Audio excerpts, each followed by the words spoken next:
RMS Queen Mary 2. The RMS Queen Mary 2 is the largest ocean liner ever built, the flagship of the Cunard Line, and is the only passenger ship operating as an ocean liner. It was designed for routine crossings of the Atlantic, replacing the aging Queen Elizabeth II. Queen Mary 2 is not a steamship, like its predecessor, but instead is powered by 4 diesel engines, making it much faster than other cruise ships, with its top speed of 35 miles per hour. Some of Queen Mary 2's facilities include 15 restaurants and bars, 5 swimming pools, 2 of which are outdoors, a casino, a ballroom, a theater, and the first ever planetarium at sea. The ship's promenade is protected by a large screen which allows passengers to completely circumnavigate the deck while being protected from the high winds. A 2,030-foot stroll. Seawise Giant. Built in 1979 in Japan, the Seawise Giant was the longest ship ever built, prior to its decommission in 2009. It was longer than the height of many of the world's tallest buildings, including the Empire State Building in New York and the Petronas Towers in Kuala Lumpur, at about 1,500 feet long. The vessel had been bought and sold and repurposed several times during its long lifetime. As a result, it had been known by no less than 5 different names: Seawise Giant, Happy Giant, Yare Viking, Knock Nevis, and Mont. The Seawise Giant was built by Sumitomo Heavy Industries Limited at their shipyard in Japan. About 10 years later, during an Air Force attack in the Persian Gulf during the Iran-Iraq War, the ship was severely damaged from oil fires, and it sank. Despite the fact that the ship was declared a total loss and was written off, the wreckage was salvaged, towed to Singapore, and repaired. It was put back in action, having been renamed Happy Giant. In 1991, the ship was bought by the Norwegian shipowner Jorgen Yare. He paid $39 million for it and renamed it Yare Viking. From 1991 to 2004, it operated under Norwegian control before it headed back to the Persian Gulf, after being purchased yet again. There it was renamed Knock Nevis and became a permanently docked storage tanker. Knock Nevis was sold once more, and its new owners reflagged the vessel to Sierra Leone. It was renamed Mont and embarked on its final voyage to India in 2009, where it was intentionally beached and scrapped. The 36-ton anchor was saved and sent to the Hong Kong Maritime Museum for exhibition. TI-class supertankers. The largest oil tankers currently operating are the TI-class supertankers built in 2002. TI refers to Tankers International. These vessels are the largest of the oil tanker category, called ULCC, ultra-large crude carriers, and they're worth a cool $120 million. In 2002, 4 of these massive tankers were built by the Daewoo Shipbuilding and Marine Engineering Company in South Korea. They were originally named the Hellespont Alhambra, Hellespont Fairfax, Hellespont Metropolis, and Hellespont Terra. They were about 1,200 feet long, just shy of the size of the Seawise Giant. In 2004, Overseas Shipholding Group bought 2 of them, Hellespont Fairfax and Hellespont Terra, and renamed them TI Oceania and TI Africa, respectively. They were both headed to the South Pacific, where they were flagged for the 2 Marshall Islands. Then Euronav, a Belgian shipowner, purchased the other 2, Hellespont Alhambra and Hellespont Metropolis, and renamed them TI Asia and TI Europe respectively. They both headed off to Europe and were flagged for Belgium, and these 2 are still operating today. But in 2010, TI Asia and TI Africa met the same fates as the former Seawise Giant and were both converted into oil storage vessels. Because of their massive size, these tankers can't enter ports to unload. Instead, they have to offload cargo oil either directly to a smaller oil vessel or to offshore platforms where the smaller vessels later collect the oil. The TIs don't fit through the Panama Canal nor the Suez Canal either. Their journeys are typically very long, since they're not exactly built for speed, and they're usually at sea for more than 2 months at a time. Maersk Triple E Class. The Maersk container ships are a common sight for anyone who lives near or travels by a port. The Maersk Triple E Class was the world's largest version of a container ship at the time it was built in 2011. Triple E in Triple E Class stands for economy of scale, energy efficient, and environmentally improved. When you see a Maersk container ship and its giant familiar logo, you'll also see piles of containers upon piles of containers. 23 rows of containers can fit across the width of the ship, and they pile up to 10 high, with a capacity of 18,000 containers in total. When sailing across the oceans, the speed of 25.5 knots makes it one of the fastest of this type of vessels in the world. It is powered by an impressive twin-diesel engine design, and the engine alone weighs 2,300 tons. CSCL Globe. The CSCL Globe, built in 2014, is the largest container ship in the world, taking the place of the Maersk Triple E Class. The CSCL Globe is the first of 5 identical container ships to be built at the Hyundai Heavy Industries shipyard in Ulsan, South Korea. These are the biggest container ships in the world.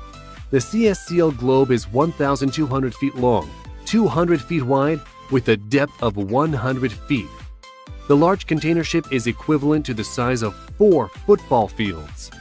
It has a dead weight of 184,605 tons and a cargo handling capacity of 187,541 tons. That means it can hold 19,120-foot containers, for 1,000 more than the Maersk Triple E Class. The vessel's propulsion system includes the biggest engine ever built, a state-of-the-art 2-stroke engine built at HHI's Engine Building Division.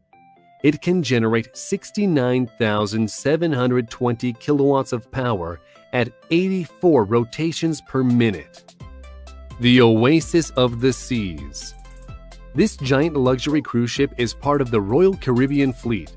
It is one of the biggest cruise ships in the world, at a close 1,200 feet long, 215 feet wide, weighing in at more than 225,000 tons. Cruise-goers will find 18 decks and will use the ship's 24 elevators to get around. The ship can accommodate almost 7,000 guests in 2,742 staterooms, and the crew totals 2,100 people. The ship has so much to offer its guests that there is no reason for them to even disembark at a destination. The ship itself is the vacation. It's basically a floating island. The attractions include a foliage-filled Central Park, 2 rock-climbing walls, 6 whirlpools, and 4 swimming pools, including the impressive Aqua Theater Pool, which is 18 feet deep and is one of the largest pools at sea. There's even an ice skating rink, a sports court, several spas and fitness centers, and movie theaters. And if you're bored, you can surf in one of the 2 Flowrider surf simulators. After all that activity, guests can dine at one of 20 restaurants with 20 chefs and 222 cooks.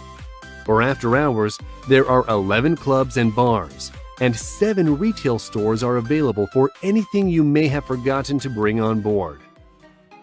Q-Max ships.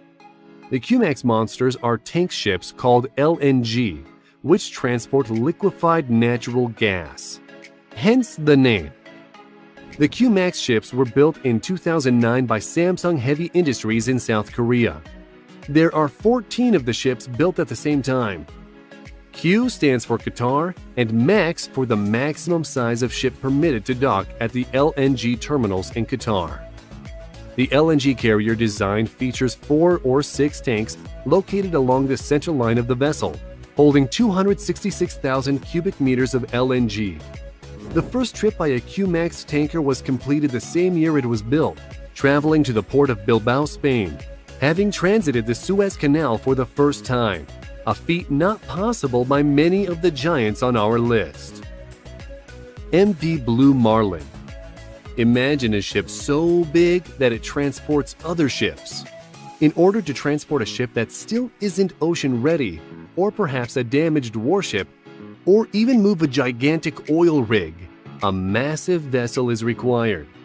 The MV Blue Marlin is an HLC or heavy load carrier, built in the year 2000 by the Dutch company Dockwise. It is designed to transport very large semi-submersible drilling rigs above the ship's deck. The ship loads its cargo by submerging the deck below the water by way of ballasts, and then raising the cargo by emptying the ballasts. The ship has an overall length of about 1,300 feet and a dead weight of 56,000 metric tons. It requires a lot of power to transport such heavy things and has a main engine output of 12,640 kilowatts, which translates to 17,160 base horsepower. The ship can accommodate a crew of 60 with its 38 cabins. The crew can also stay fit on board with a fitness room, sauna, and swimming pool. Russian nuclear icebreaker. A nuclear-powered icebreaker is a ship used in the northern sea routes that are covered with ice. The only country building nuclear-powered icebreakers is Russia. Nuclear-powered icebreakers are much more powerful than their diesel engine counterparts. And even though nuclear propulsion is expensive to build, install, and maintain, they are much more efficient than diesel propulsion ships. Diesel engines have a limited range before they need to refuel, and the difficulty of refueling in an Arctic region make the diesel vessels less practical and economical for icebreaking. The nuclear-powered vessels eliminate the need for refueling.